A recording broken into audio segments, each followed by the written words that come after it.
Hey everybody, Dan here for Argo Comics, where we do not just publish indie comics, we support indie comics.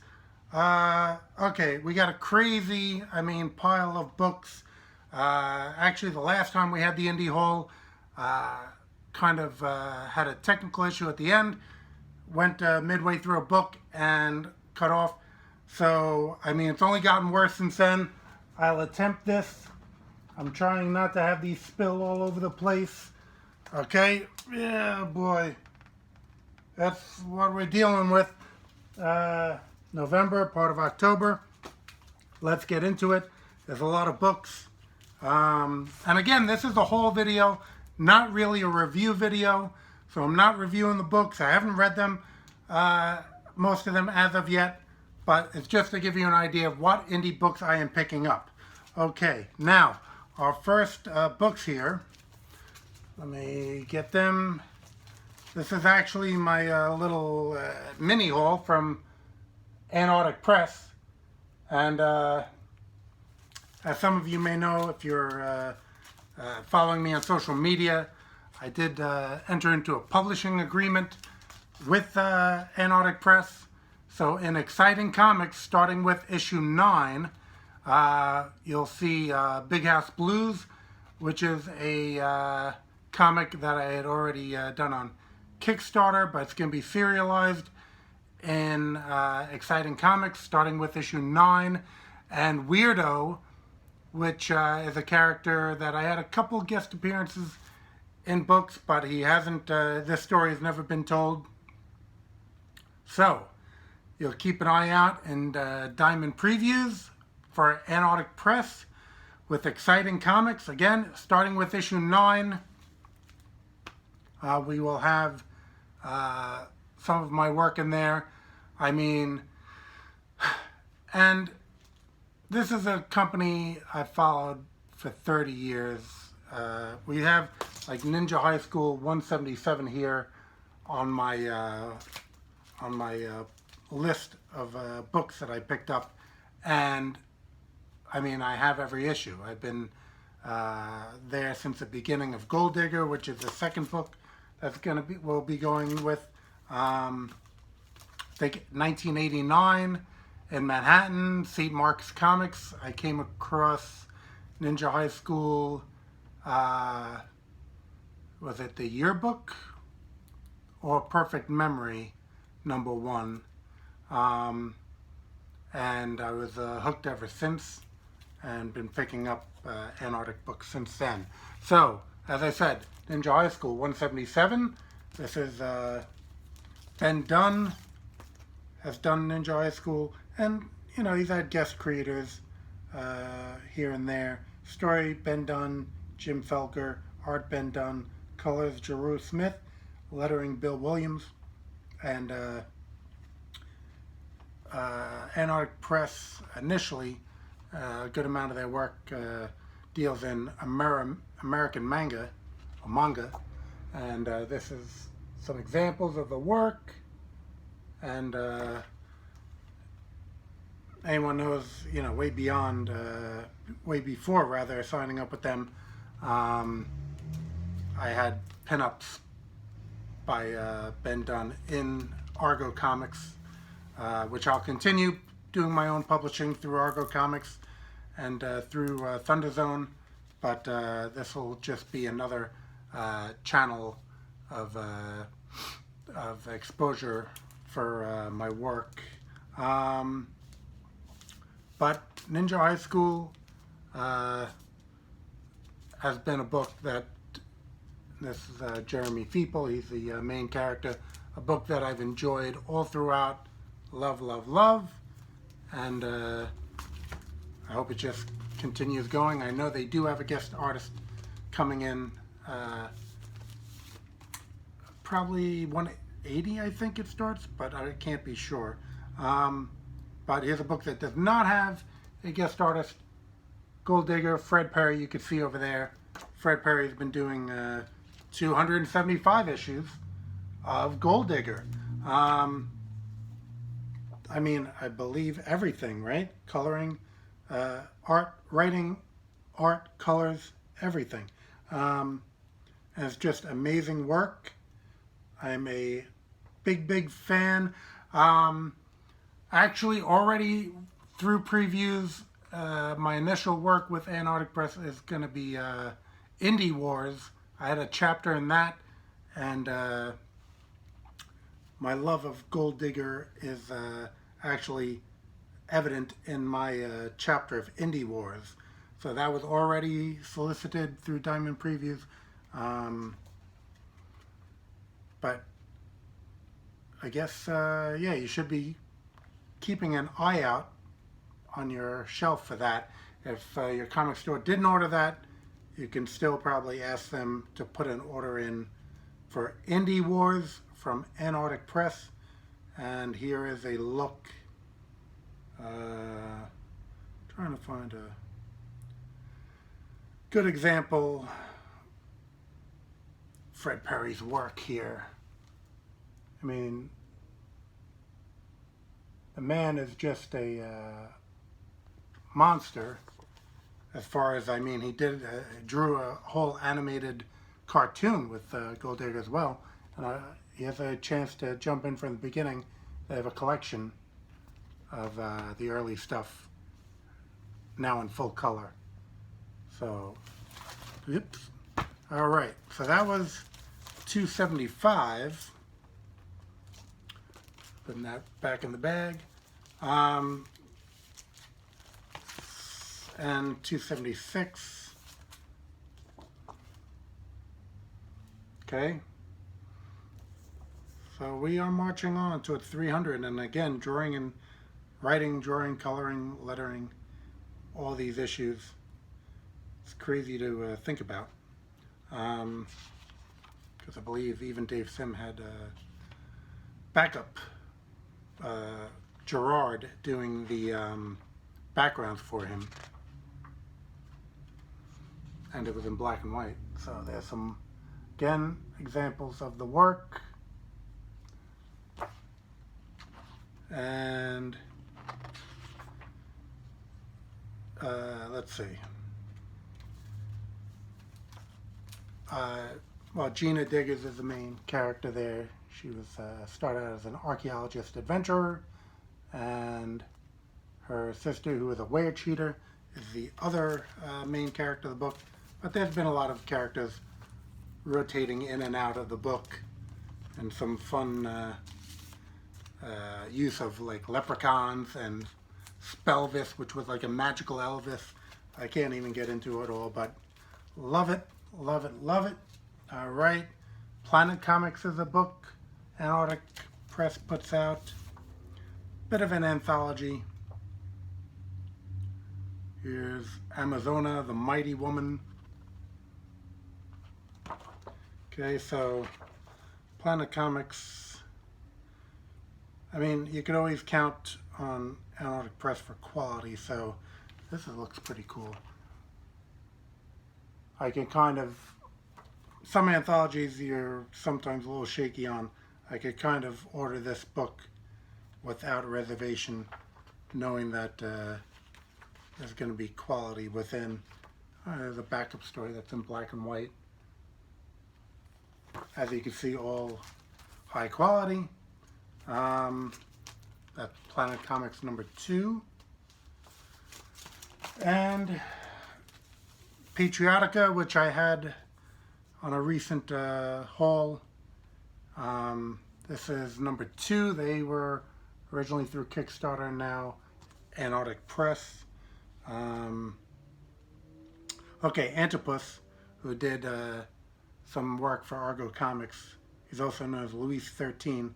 I didn't know if he did the second issue, because I don't believe he did the third, but he's doing the art on the second issue. He's a really fantastic artist. Okay. So, happy to see this coming out through Antarctic Press. So, good amount of stuff through Antarctic Press. All right, now, YEET presents. Okay, I've been having YEET on every haul, pretty much, because they come out pretty regularly. This was YEET Presents number 38. That's a Black Fury and kind of a Steranko tribute cover. I think Mike Jones did that. Yeah, the little Chris Malgrain art. We'll be going back to Chris in a few minutes. Okay, so it's an anthology, black and white, a number of different stories. What Lurks on Planet X. Okay, had a female hero and a German Shepherd. And yeah, Susie Steam was the female hero. Susie Steam, The Adventures of Susie Steam. Okay, YEET I've been really enjoying. Kind of an eclectic mix of work, but all very interesting stuff. Here's another backup story about a Neanderthal who lives in the modern world. I read Susie Steam and this Neanderthal story. Both very good. I still have to catch up on the Black Fury story because it's a multi-parter. So I want to just review the other chapters before I got into this one. But here's a little look at what the art looks like in that. Always like to show you some of the art. Always good quality here in YEET. And let's see. Black Fury, Chapter 6. So Chapter 5 and Chapter 6 are in this story. Chapter 6, The Proposal. Mike Jones doing the layouts and script. Pencils, Joe Wong. Edit and lettering, Tom Ors, which is short for a name that I'm not even sure I can pronounce, Orzanski. But The Proposal. So I just gotta, I have my other issues on hand. I just gotta see, like I said, I like to read through 1, 2, 3, 4, and then go into 5 and 6 here. Is William Mesner Loebs is a contributor to YEET. He has a little gag strip here of snow or hail or something. Flake City, so snow. Oh, and look at this. William Mesner Loebs did the inks on a Michael T. Gilbert Mr. Monster illustration. Mr. Monster is always one of my favorite indie creations. So that is YEET Presents 38. If you just look up YEET on Patreon, you'll be able to track it down. So pretty much YEET comes out, then Patreon charges you $5, and then boom, there it is at your doorstep. I Hero Imperium, number 5. Okay. Terrence Baker is the mastermind behind this one, I believe. But we have Tim Harris involved, Rodney Jean Etienne, Terrence Baker, Marcus H. Roberts, Philip R. Williams Jr.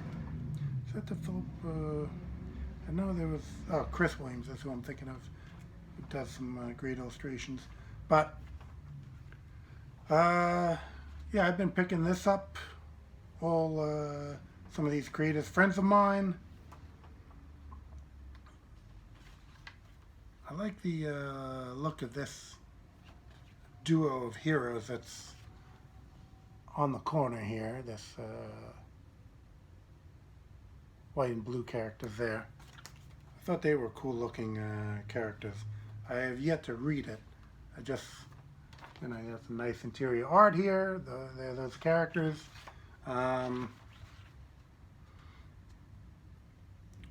Let's see, but it's, you know, it's handled by a few people, so you're gonna have a few styles going in. But you know what, indie comics, sometimes that's what you gotta do. A lot of times indie comics, you have people working day jobs, but they have a love of making comics. They want to produce something on a semi-regular schedule, so sometimes they share the chores in getting the art done. That's a pretty cool, kind of like Wonder Twin Powers Activate type of thing going on there. I'll have to read up, see if they're a couple or brother and sister. But we had some pinups in the back. You know, me and those pinups. Liking pinups. Yeah, so Independent Artist United Universe. Okay. The Accords, number 3. Okay, I have 1 and 2. Picked it up at Indie Planet. A lot of these books coming from Indie Planet, printed by Kablam. Okay. This is your signal that you are going to get the book. Because once it's on Indie Planet, the files are already there. It's going to be printed up. It's going to be sent to you. It's not up in the air at that point. All right, and we had story Tony Ortega, art and cover Alex Garcia. Okay, and a few guest artists doing some couple double page things here with some guest artists. But Alex Garcia, those who follow my own Argo comics, I've seen his work a number of times, most notably Argo 5 number 24 and our big anniversary 25 issue. Okay, Alex is just a art phenom in the vein of kind of George Perez, which is where we met on a George Perez fan magazine, and I've been loving his work ever since. So glad to see more of it in here. Yeah, he just does that that detail. Trying to see something to share here.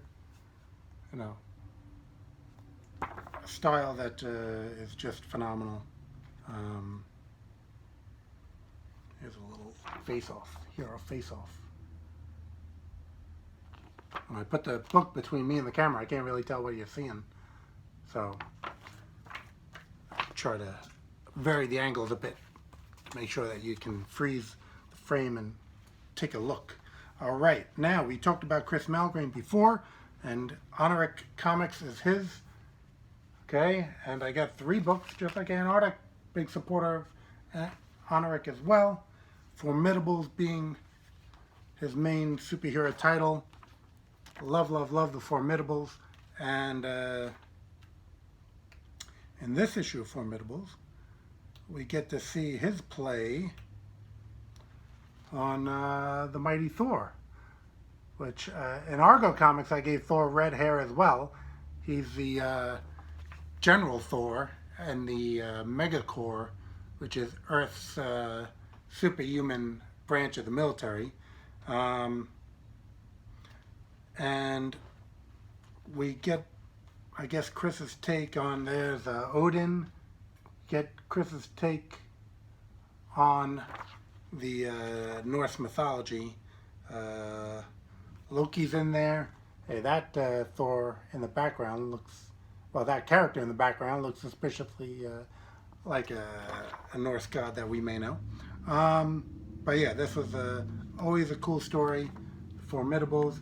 And he does do, like, you know, some unique stuff rather than just like a formulaic Marvel and DC tribute type book. All right, now we have Fantastic Fantasy, which is pretty much reprints of public domain material, but remastered to, like, I guess, kind of get the color as vibrant again. Okay, let me just see here. See, so I mean, basically the colors would not be this clear if it was the original. So this is really a great thing to have. Atomic Man. Okay, and then in the following issue, on the cover here, we have Nature Boy, because as we know, in my own Thunder Zone comics, I produced Nature Man, continuing story from Nature Boy. So in this issue, we have a restoration of one of the Nature Boy stories. Okay, Antonio Bastucci has been doing these restorations for myself and Chris. So I'll be having probably in the Nature Man trade Kickstarter, I'll be having some of these Nature Boy stories remastered as they are in Chris's as well. So that was 4 and 5 of Fantastic Fantasy. Okay, we had Megaton Big Bang Adventures number 5.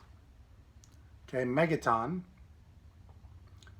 People familiar with Megaton know that it's a reincarnation of a brand that was way back in the day, where Eric Larson and Rob Liefeld get their starts, where we saw a little preview version of Youngblood in Megaton. Eric Larson was actually doing this Vanguard character, which is a backup in here with Vanguard. This was interesting in the fact that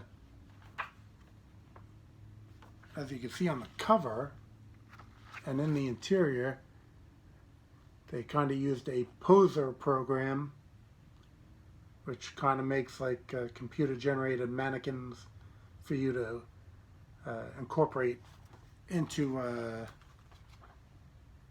comic. And you know, it can be as with any art, it's only as good as the person wielding the tools, and I think they did a good job here using this poser program, which is a new thing for Megaton, keeping up with the times. So Big Bang Comics, Megaton. So it used to be Megaton was a company, but Megaton's now under Big Bang. Here's a book, again, that I got from Indie Planet. Okay, Horseman Cloven. Okay, Griot. Griot's the company, entertainment. And,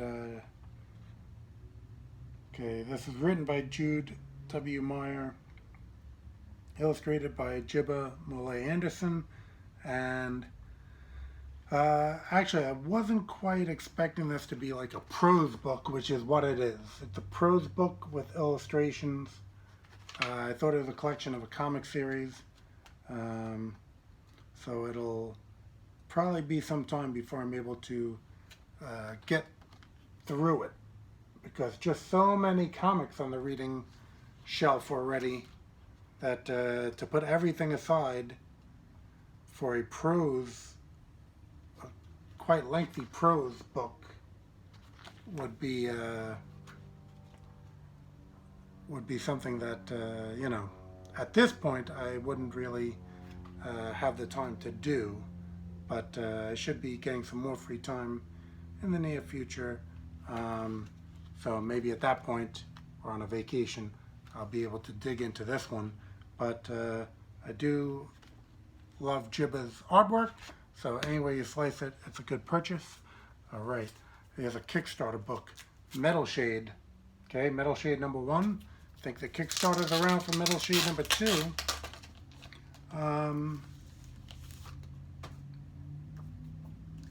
And really great artwork. I mean, kind of like a Top Cow style, I'd say. Okay, art and colors, just really impressive. They do have a Kickstarter for number 2. I'm sure you could pick up number 1 if you want it.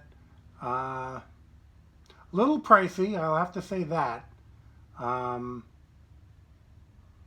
they have a lot of success, so I guess people are willing to go in for it. I did get issue 1. I may have to wait to see if it gets traded, because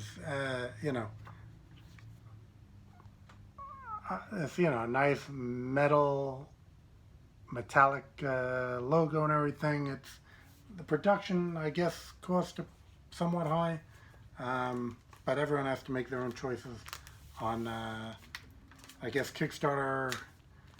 Most of the Kickstarter books came down a little bit. Indiegogo, I think, is the new home of the damaged $25 comic.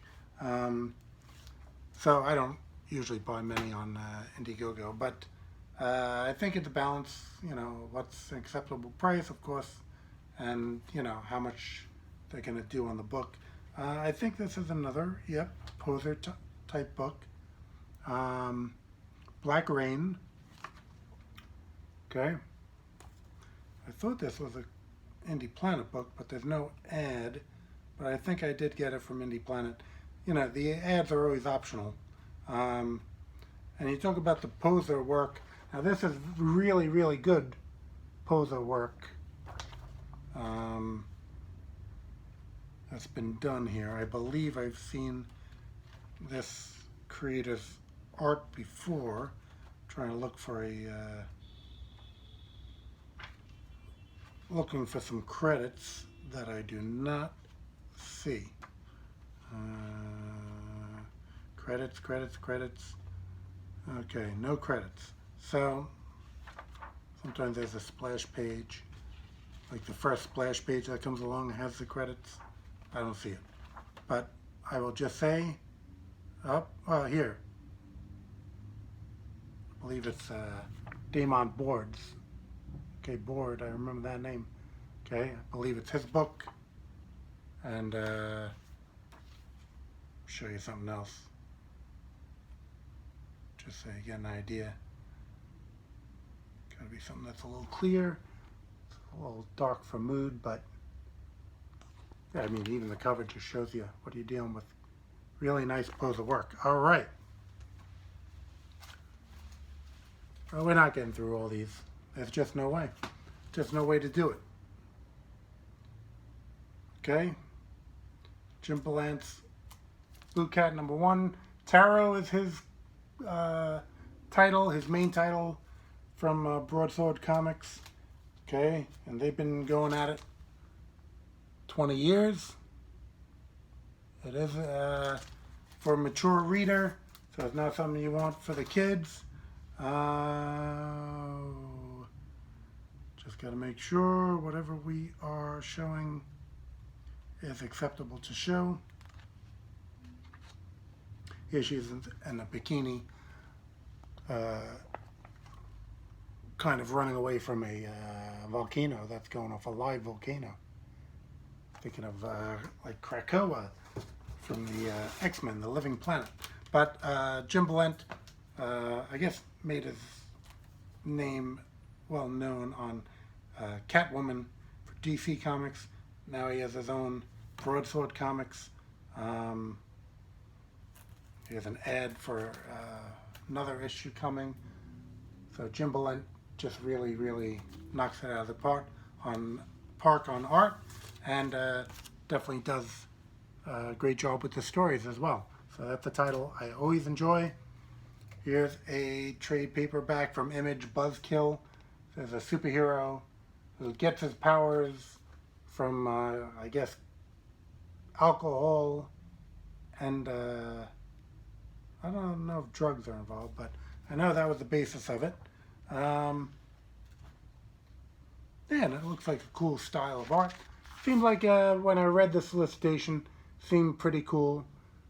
The art looked like a pretty cool style. So when it all comes down to it, I said, let me give this a shot. Image Comics usually have kind of a high marker of quality to them. And I think, like I said, I think it looks pretty good. So,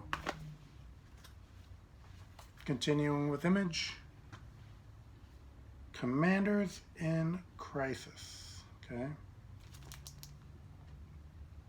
Commanders in Crisis. I think it kind of get this sense from this cover that it's like a superhero team, and I do love me some superhero teams. Usually I'm gonna, most Image stuff, wait for the trade. Ooh, look at this. Double page spread of a superhero team. Indie superhero teams. Love it, love it, love it, love it. So I'm sure I'm gonna be happy. Oh, look at this double page spread with some action. Taking me back to old Image when they had superheroes. Okay? Great stuff. Look forward to reading this. Sometimes I'll pick up the #1 just to make sure I want the trade. And, or sometimes I just, you know, say what the heck. Even though sometimes I know I'm going to get the trade, give myself a preview with the #1 issue. Talking of old school Image, we have Darkness and Pit. Okay, I have these in single issue form. They put out a trade, as I just told you. I love trade editions. Paul Jenkins writing. Dale Keown doing the art. Dale Keown, he has to be in my top 10 artists. And he, I guess, was most well known for the Hulk. I had come across him. Aircell was the company. Dragon Ring was the comic. It transformed into Dragon Force. I was telling a friend of mine how much this artist was blowing me away, and not being Marvel and DC, my friend was a little less receptive to his work, but of course he hit it big in the Hulk and came out with his own character, Pitt, P-I-T-T. So yeah, here we see, like I said, Darkness, which is Top Cow's main character, aside from Witchblade, and then crossing over with Pitt. So even though I had the issues, Dale Keown is enough to get me to double down. Oh, and we have like a gallery of covers, which is also a good thing. But yeah, this is when he was just insane. He'll occasionally do a cover, I think, for Marvel these days. I think he's making more money elsewhere. I don't know if he went into video games or something. He kind of disappeared a little bit on the comic scene. But Dale Keown's always going to be securing a top 10 spot for me. All right. Here's two properties that I'm fans of, but not a rabid fan of either. We got Power Rangers meets the Ninja Turtles, and I guess, you know, being that I'm like a fan of both, not a super fan of both, it just seemed like an interesting concept to me. So I said, let me just jump in here and see what this one, especially, you know, my preferred thing is the Mighty Morphing, the originals. I mean, even before Green Ranger, just the core 5 was what I rock. So I said to myself, it was kind of like an impulse purchase. Let's check it out. And there it is. This is where we had cut off actually on the last indie haul, Super Babes. Kind of a spin-off of FemForce, which is AC Comics' main title. But the Super Babes also, I think, are bringing in some of the public domain characters that they had dealt with. I think like Demolition Man might have been one of them. Forget which characters. Paragon, Captain Paragon, that wasn't public domain. I think that was their own creation. Captain Paragon was in a lot of issues way back in the day. I think he might be showing up in here sooner or later. Stardust, not to be confused with the public domain character named Stardust. But here's a little ad for the next Super Babes. Okay, so at one point, AC Comics was a little like $10 comics or something like that, which I guess these days with Kickstarter, that's not so unreasonable. But, you know, in a comic store, you're used to seeing like $4.99, $5.95. It's within reason. Chick Fighter. Okay, this was another Indie Planet book. Okay, another one like Terra that's going to be a little more mature audience. But yeah, I've come to see some good work from this company. So usually when I see their releases, yeah, Danger Doll Comics, you know, they seem to be doing some pretty good quality work.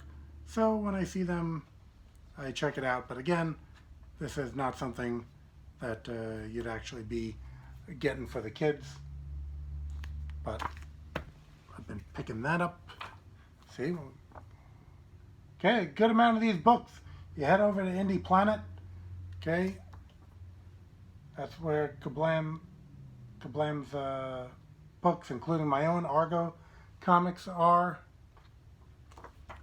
Okay, Project New Wave, and I just got done telling you how much I loved Indie Super Teams. So that's what this appeared to be to me. And you know, you can read the solicit. Usually some people put up some preview pages so you get an idea of the art, which I thought this is very cool art. Art, colors, just lettering, production value, seems pretty good on this book. And you know, they have a little solicitation telling you what it's about. So I read that, and that's how I make my choices over there. This one looked pretty cool. And I have to say that doesn't look like I'll be disappointed with this one. Okay, S17 Universe Handbook. Thought I got that from there as well. Pretty sure I did. Yep, it's in between two other books that I got from there. So there's a handbook. You've seen handbooks. Okay. Gives you an idea of their characters. That's Cobalt, Dynamo. I'd like the art to be a little bigger. Usually in a handbook you're going to have a little bigger shot of the character. So I think I might have, I don't know, rearranged the text or even shrunken the text a little bit to get a bigger picture of the character. But always cool if you're an indie fan to see a handbook full of indie characters. Something that I've been meaning to do for Argo Comics. Haven't gotten around to it. Alright, here's Indie Planet, where I got a trade now, okay, which is always cool. Indie Planet really just, you can't feel the texture, I know on the video, but they just do a heck of a job with their trades. This trade is black and white, but it had a kind of a cool style to it. Okay. Let's see. Here's a cool picture of the main character. A little McFarlane influence maybe in this guy's style. I was digging it enough to get the whole trade. So I think they had some single issues, but I went in for the whole trade. Trying to see Big Pond Comics. That's what it seems to be. All right, got that one. We're gonna have to cut this pretty soon. I'll go into Short Fuse puts out American Dreams. This is number 3. Okay. Number 3 of American Dreams, set in early, I think it was the 20s or 30s, New York City. And let's see, yeah. Daniel Kalbin is the creator of American Dreams. Dodi Eka, who's a great indie artist, does the artwork in here. And you can see he has a cool style. There's a kind of a Superman breaking the chains type of thing going on there. And actually, I guess he hasn't gotten the superhero costume yet, but I guess this was a Kickstarter book because I got a print back here. Okay, that print has him in his superhero costume. He's the one flying. The other character is from Like Father, Like Daughter, which is Cat Kamicuno's character, or book actually. So they probably had the campaigns going at the same time. And if you backed both, you got that print, which I got. So apparently I backed both. Yeah, it's been an interesting story, and I'm back for number 3. So take that as you may to say that I'm enjoying it. And as with these Kickstarter books, again, if a book is like in the $20 range, I'm kind of like, you know, I don't know if most books should be getting $20 for a single issue when, you know, it's all said and done. But if it's, you know, reasonable and good quality, and I'm pointing to you, American Dreams, I'm going to be down for it. Comic book creator. Okay, this one specializes in Craig P. Russell. So he is a great artist. Well, I really like this cover with the Spectre. I flipped through the book. You know, if you're liking interviews with comic greats, okay, Frank Whiteley, gotta love his work, okay, then it's a good magazine to read. Again, it's a little tough to find the time to read it, but if I do like the creators, who they are covering, I will pick it up. Free Comic Book Day, you had The Epic Life of Jack Kirby. Okay, this is in like a comic form, kind of a little bio comic. I think maybe a full trade came out on this. And yeah, it kind of goes through the Kirby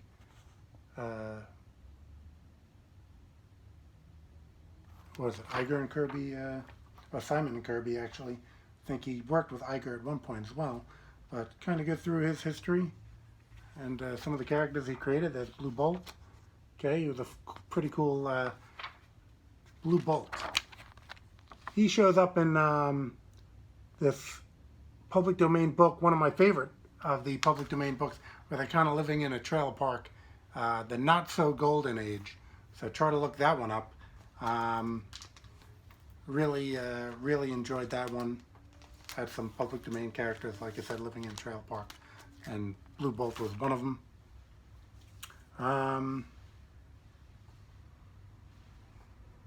Okay, this was a trade for the Alexandria Ocasio-Cortez. Like, I know there were some creators who were involved in this that I love their work. So, you know, I don't really get political in my buying, or even like when you see I have some like stuff that's mature audience. If I just love the artist, you know, it doesn't, the subject matter sometimes doesn't matter. If I'm like so-so on the artist, then it has to be a subject matter that I'm really into. You know, it's always a balance with comics. The writing and the art and the subject matter. So it's like, it'll take me a lot to buy a character I don't like. You'd have to have like one of my favorite artists on it. But then you could have one of my favorite artists and a character that I don't like, and sometimes I'm like, man, I gotta buy this book again. Even though I don't like the character, the story, I'll like it as an art book, which again, with so many books to get to, sometimes I can't get to them all. I'm gonna stop it with this one. Let's just throw in an issue of Heavy Metal, number 300. Okay, Heavy Metal 300. Heavy Metal is hit or miss for me. Sometimes I enjoy what's in there, sometimes I don't. 300 promised to have a lot of their all-stars in there, so I picked it up, and you know, it was decent. I mean, I didn't read it, I just was able to flip through it. Again, there's been heavy metals that I loved, heavy metals that I was like, you know what, bother. But, you know, you're always going to have, I think, a good quality to it. But, yeah, this one, I don't think, I mean, there was some good stuff, don't get me wrong. Just trying to see anything in particular. I mean, you can always see it. I mean, it's great work. Maybe I'll enjoy it more after reading some of it. So that's where we, as we said, the story can elevate. All right, so gonna cut it off there for now. We still have, I mean, we got a whole nother like haul. I mean, the first one I called part 1, that was part 2.